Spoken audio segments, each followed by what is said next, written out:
माननीय सदस्य श्री चंद्रशेखर जी। मैडम धन्यवाद। सभापति महोदय, आओ झुककर सलाम करें उनको जिनके हिस्से में मकाम आता है। बहुत खुशनसीब होते हैं वो लोग जिनका लहू देश के काम आता है। मैं सबसे पहले ऑपरेशन सिंदूर में जो हमारे देश की सेना है उसने जो पराक्रम दिखाया, शौर्य दिखाया, उसके लिए उनको सैल्यूट करता हूं, जय भीम करता हूं। और पहलगाम हमले में जो निर्दोष हमारे नागरिक शहीद हुए या अन्य जो लोग उसके बाद सीज फायर के बाद जो शहीद हुए, उन सभी लोगों के लिए प्रार्थना करता हूं कि उनके परिवारों को कुदरत दुख सहने की शक्ति दे। महोदया, मेरे कुछ सवाल हैं सरकार से।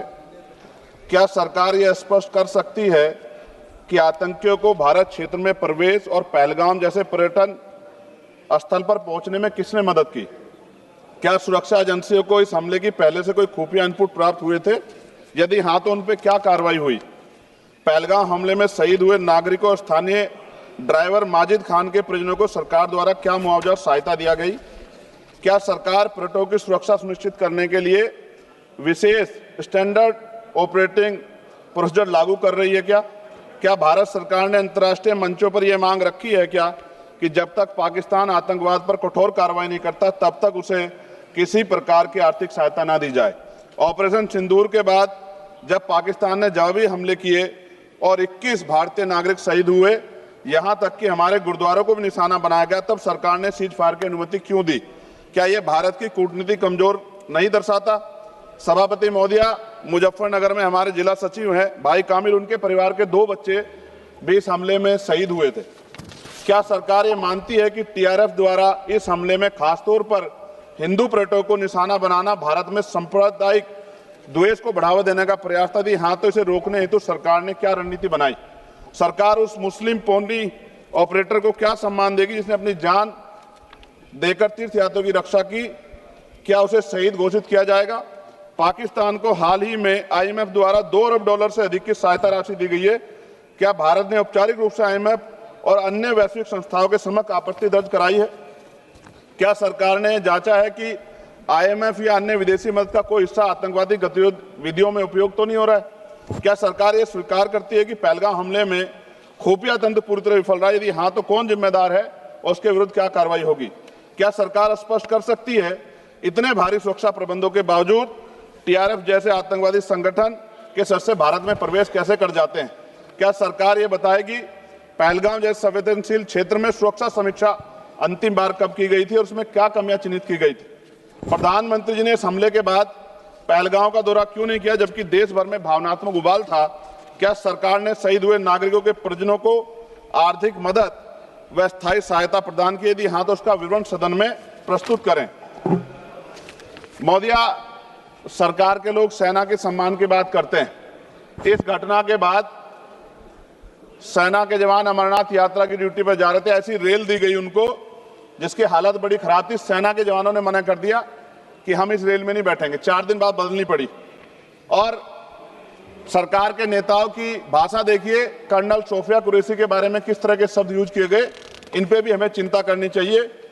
देश की सेना के लिए मेरी मांग है महोदया कि सेना और अर्धसैनिक बलों के वेतन को टैक्स मुक्त किया जाए, बैटल ऑफ ऑनर से सम्मानित, क्योंकि ये इस समय ऐसा विषय चल रहा है कि देश की सेना पे हमें गौरव है, गर्व है, लेकिन जिस तरह से आतंकवादी गतिविधियां बढ़ी है, मेरी मांग है कि बैटल ऑफ ऑनर से सम्मानित चमार रेजिमेंट को बहाल किया जाए, Gurjar regiment, Mehtar regiment, Yadav regiment बनाए जाए, क्योंकि देश का जो किसान का मेरा उसके अंदर देश का जो गांव में रहने वाला जो व्यक्ति है उसके अंदर देश प्रेम का जज्बा बहुत जबरदस्त है।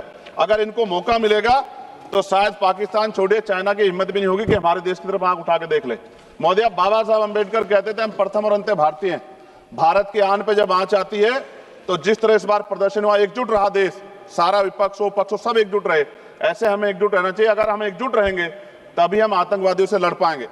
महोदया, 1965, 71, 1999 के युद्ध में किसी भी अरब देश ने पाकिस्तान का साथ नहीं दिया था, लेकिन आज एक भी अरब कंट्री हमारे फेवर में नहीं खड़ी। क्या हमें अपनी फॉरेन पॉलिसी पर नहीं सोचना चाहिए कि ऐसा क्या हो गया कि हमारी राजनीतिक जो भारतीय की लोकल राजनीति है, इसके चक्कर में क्या हमारी फॉरेन पॉलिसी या हमारे मित्रों को के मन में पीड़ा तो नहीं पहुंच रही है?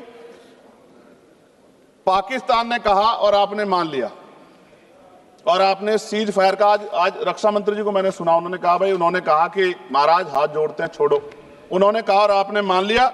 लेकिन फिर उसके बाद 10 तारीख को दोबारा से जो है ड्रोन उड़े और 15 लोग शहीद हुए, 43 लोग घायल हुए। हम अपने आम नागरिकों को क्यों, जबकि मान रहे हैं, मैंने रक्षा मंत्री जी को सुना, वो कह रहे हैं कि ऑपरेशन सिंदूर खत्म नहीं हुआ है, ये रोका गया, इसका मतलब हमें खतरा है कि दोबारा भी हमला हो सकता है, पाकिस्तान अपनी हरकतों से बाज नहीं आ रहा है। तो हम अपने आम नागरिकों को और सेना के जवानों के जीवन को खतरे में क्यों डाल रहे हैं भविष्य में? क्या हमें इसके पुख्ता और परमानेंट इंतजाम नहीं करने चाहिए? जैसे अगर सरकार को, मैंने कई बार सुना सरकार के लोग अखंड भारत की बात करते हैं, इससे अच्छा मौका आपको काम मिलता। पीओक्यू लेने के बाद हमारे उत्तर प्रदेश के मुख्यमंत्री बार बार कहते हैं कि चुनाव में कह रहे थे 6 महीने के बाद पीओक्यू इधर होगा, सरकार बन गई, जनता ने तो मौका दे दिया, कहां है पीओक्यू? क्यों नहीं लेके आए इस बार आप लोग? तो पहली सीढ़ी तो इस बार ही चढ़ गए थे। जिस तरह से मीडिया ने माहौल बनाया था मोदिया, तो ऐसा लगा कि अगर देश की सेना ने जो हिम्मत जुटाई थी, सरकार मदद करती, तो माननीय नरेंद्र मोदी जी पाकिस्तान के भी प्राइम मिनिस्टर होते इसी बार, और फाइनेंस मिनिस्टर बैठी है हमारी, ये पाकिस्तान की फाइनेंस मिनिस्टर होती। इस तरह के हालात बने हुए थे और ऐसा मौका चूकना ही नहीं चाहिए था।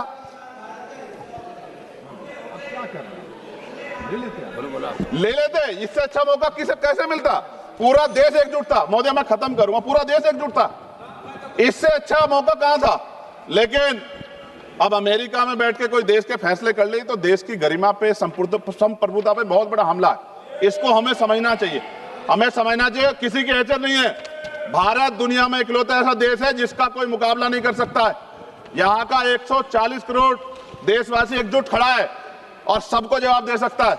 मोदी, आज खत्म करते हुए कहूंगा, अमरनाथ की यात्रा आ रही है अगस्त के फर्स्ट वीक में, चल भी रही है, नहीं चल रही। अनुराग भाई, आपको बोलने का मौका नहीं दिया, आप ये नाराजगी मेरे ऊपर मत उतारो। आप लड़ो ना उनसे, आप लड़ो चेयर से, मुझे काहे को करना। खत्म हो रही है अमरनाथ की यात्रा, खत्म होने वाले, सुरक्षा के पुख्ता इंतजाम होने चाहिए और दोबारा ऐसी कोई घटना ना हो। लेकिन अंत में महोदय मैं कहूंगा, आम लोगों की जान भी गई, क्या सरकार ने उन परिवारों को मुआवजा दिया है?